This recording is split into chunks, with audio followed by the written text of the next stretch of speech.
Break के बाद कारोबार में स्वागत है आपका। जीएसटी की उल्टी गिनती शुरू हो चुकी है और सारे रेट आने के बाद अब इस बात की चर्चा है कि कारोबारी और प्रणाली को कैसे जीएसटी के लिए तैयार किया जाएगा। इसी पर आज हमारे संवाददाता स्वतंत्र जैन ने बात की है जीएसटी उपायुक्त विकास जोशी से। सुनते हैं कि उन्होंने क्या कहा। आज हमारे साथ बातचीत में है विकास जोशी जी, जो कि राजस्थान में जीएसटी के उपायुक्त हैं। इनसे हम बात करेंगे कि राज्य में किस तरह के परिवर्तन आने वाले हैं और लोग कारोबारी किस तरह की समस्याएं का सामना कर रहे हैं और उनकी समस्याओं को किस तरह से विभाग हल कर रहा है। हमारे साथ हैं विकास जोशी जी। सर, सबसे पहले ये बताएं कि जीएसटी माइग्रेशन को किसी ने नहीं किया है तो वो कब तक कर सकता है, क्या उसके बाद अभी भी समय है और उसकी प्रोसेस क्या है, बिल्कुल बिगिनिंग से फर्स्ट स्टेप से लेके अंतिम स्टेप तक कहाँ कैसे क्या करना होगा। जिन लोगों ने माइग्रेशन की प्रक्रिया आरंभ नहीं करी है उनके लिए सरकार दोबारा उनको एक मौका दे रही है। 1 जून से दोबारा विंडोज खुलेंगी और इसका बहुत ही सरल उपाय है कि यदि आप स्टेट में हैं और सेंट्रल एक्साइज रजिस्टर्ड हैं, दोनों केसेस के अंदर आप उनके विभाग की वेबसाइट पे, स्टेट वेबसाइट पे जाएं, कमर्शियल टैक्स की वेबसाइट पे जाएं और यदि आप सर्विस टैक्स एक्साइज के ससी हैं तो आप उनकी वेबसाइट पे जाके, क्या है इनकी वेबसाइट का नाम जैसे cbc.gov.in की वेबसाइट है उस पर जाएंगे या आप gst.gov.in एक वेबसाइट है उस पर जाएंगे। दोनों वेबसाइट पे जाके और जैसे कारोबारी बीसी पे जाएंगे, हाँ, और ये जो सर्विस टैक्स एक्साइज के व्यवसायी हैं जो उनको पता है कि एसीएस एक से पहले ही वो रिटर्न फाइल करते आ रहे हैं, जी। जब वो एसीएस स्क्रीन पे लॉगिन करेंगे तो स्वतः ही उनको एक जीएसटी लॉगिन पासवर्ड और एक आईडी मिलेगी। उस आईडी पासवर्ड को लेके वो जीएसटी की वेबसाइट पे जाएंगे और वो लॉगिन आईडी पासवर्ड जो उनको प्रोविजनल तौर पे दिया गया है उसको वो डालेंगे और फिर उसके बाद जीएसटी स्क्रीन जब खुलेगा तो सबसे पहले उनको अपना मोबाइल नंबर, ईमेल नंबर देना पड़ेगा। ये दोनों चीजें इसलिए दी जा रही हैं ताकि आपको पता है कि ये सारा पेपरलेस ट्रांजैक्शन होने वाला है, हर जानकारी आपको मोबाइल पे या ईमेल पे आने वाली है। तो ये निश्चित करना चाहते हैं कि आप अपना लीगल मोबाइल नंबर और लीगल ईमेल एड्रेस दें ताकि आने वाले समय में जो भी कॉरेस्पॉन्डेंस, जो भी आपसे कम्युनिकेशन रखेगा जीएसटीएन, इन दो माध्यम की तरह ही चलेगा। सो अपना लीगल ईमेल एड्रेस और लीगल मोबाइल नंबर दें। जब आप ये मोबाइल नंबर और ईमेल जीएसटीएन वेबसाइट पे जब डालेंगे, जो पासवर्ड और आईडी दे रखी है, उसके बाद आपको वो एक ओटीपी सेंड करेगा।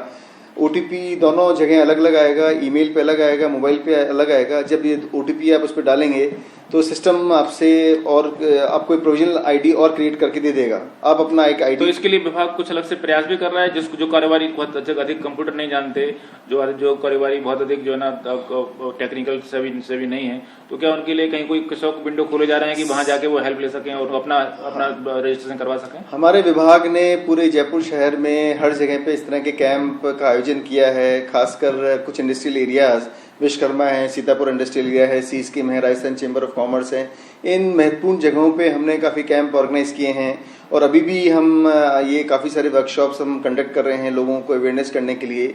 और पूरे जयपुर में अभी ये प्रयास जारी हैं। जो लोग नहीं कर पाए हैं वो आएँ, वहाँ पे हमसे संपर्क करें, हम उनको माइग्रेट करने में असिस्ट करेंगे, उनकी सहायता करेंगे। ये उनसे आग्रह जरूर है कि अपना मोबाइल नंबर और ईमेल एड्रेस जरूर लेके आएं, लीगल एड्रेस जरूर लेके आएं ताकि माइग्रेट करने में आसानी रहे। अगर किसी ने नहीं कर पाया, 1 जुलाई के बाद भी नहीं कर पाया रजिस्ट्रेशन जीएसटी में, तो फिर क्या होगा? उसके बाद उसको नुकसान ये रहेगा कि एक तो जो पहले क्रेडिट मिलने के चांद आसार थे, बिल्कुल उसको क्रेडिट नहीं मिलेगा, क्योंकि अब तक ये था कि आपने ड्यूटी किसी ने पे कर दी है तो शायद आपको एक सहायता मिल सकती थी, क्रेडिट से आप अपनी ड्यूटी पे कर सकते थे, वो आपको एक प्लस पॉइंट आपके पास था, वो चीज आपको नहीं मिलेगी। मतलब जो आपने सामान खरीद लिया है पहले उस पर क्रेडिट आपको नहीं मिलेगा, तो आपको एक नुकसान हो गया है। इसके साथ साथ अब सरकार ने एक चेन का पनिशमेंट भी है, कोई फाइन भी है। फाइन अभी तो फाइन तो छोटे कारोबारियों के लिए तो कोई पेनल्टी नॉमिनल है, बट बड़े कारोबारी हैं जो 1 करोड़ के ऊपर यदि इस तरह के फ्रॉड करते हैं उनको अरेस्ट के भी प्रोविजंस हैं। 6 महीने रजिस्ट्रेशन नहीं हुआ है तो रजिस्ट्रेशन के साथ साथ वो तो पेनल्टी है, उनके पास 25,000 तक रुपए की पेनल्टी का प्रावधान भी है, मगर उसके लिए भी उनके पास समय और मिलेगा। उनको पास जुलाई के बाद भी उनके पास ऑप्शन रहेंगे रजिस्ट्रेशन कराने के, मगर उनको मैं चाहता हूं कि वो आगे बढ़े और रजिस्ट्रेशन ले, क्योंकि उनको जीएसटी में जाने के कई सारे फायदे हैं। सबसे बड़ा फायदा है कि उनको एक तो वो लीगल व्यक्ति माने जाएंगे, एक वैध पर्सन माने जाएंगे कि जीएसटी रजिस्ट्रेशन है। सो कोई भी व्यक्ति उनसे व्यापार तभी करेगा जब आप रजिस्ट्रेशन में रजिस्टर्ड हैं। या यदि आप अनरजिस्टर्ड व्यापारी हैं तो कोई आपसे व्यापार ही नहीं करना चाहेगा, क्योंकि उसको पता है कि यदि मैं अनरजिस्टर्ड व्यक्ति से करूंगा तो या तो उसको खुद को ही ड्यूटी पे करनी पड़ेगी। क्या वो देख लेगा कि वेबसाइट पे कहीं सबके नाम डिस्प्ले हो रहे होंगे कि जीएसटी रजिस्ट्रेशन क्या है, जीएसटी नंबर होगा उसके हाँ, यदि कोई व्यवसायी है तो जीएसटी के अगेंस्ट उसको स्टार रेटिंग का भी कॉन्सेप्ट दे रखा है। जो भी बिजनेस करना चाहेगा स्टार रेटिंग उसको दी जाएगी। स्टार रेटिंग देख के वो देख लेगा कि भाई इसकी 5 रेटिंग स्टार है, 6, 8 है, 1 से 10 के महीने के अंदर स्टार रेटिंग मिलेगी। सो जो भी व्यक्ति व्यापार करना चाहेगा किसी ऐसे व्यक्ति से जिसके पास जीएसटी है वो देख सकेगा, तो निश्चित व्यापार भी उसका बढ़ेगा और उसकी एक क्रेडिबिलिटी बढ़ेगी मार्केट के अंदर कि उसको व्यापार आगे बढ़ाना है कि नहीं बढ़ाना है। एक और लोगों में शंका ये आ रही है कि जो ना जीएसटी के बाद फार्म की बहुत संख्या बढ़ने वाली है, काफी सारा काम जो आपके पेपरलेस होने वाला है, तो जो लोग नहीं जानते कंप्यूटर वगैरह, क्या वो बहुत अधिक डिपेंड हो जाएंगे दूसरों पे? क्या इसका सोल्यूशन होगा? सोल्यूशन इसमें कितने फार्म भरने हैं लोगों को? इसमें एक भ्रांति काफी चल रही है, मगर ये जो नॉर्मल कैटेगरी के व्यवसायी हैं उनको महीने में 3 रिटर्न भरनी है। 3 रिटर्न बेसिकली रिटर्न तो एक ही भरनी है। 2 रिटर्न ऐसी हैं जिसमें जी आप खरीदते हैं, बेचते हैं, आपस में एक दूसरे से आप मिलान करेंगे कि आपने कितना माल बेचा है, कितना खरीदा है। वो रिटर्न 1 और 2 है जो कि 10 और 15 को भरी जाएगी। सो जो बेचने वाला है वो 10 तारीख को रिटर्न भरेगा, फिर जो खरीदने वाला 15 को रिटर्न भरेगा। इस दौरान दोनों को मौका मिलेगा कि जो माल बेचा है, खरीदा है, मिलान होएगा, सिस्टम ही अपना उनका मिलान करेगा और यदि डिफरेंस आता है, कुछ यदि गलत डेटा आता है, सिस्टम ही अपना बता देगा कि आपने डेटा गलत डाला कि सही डाला है।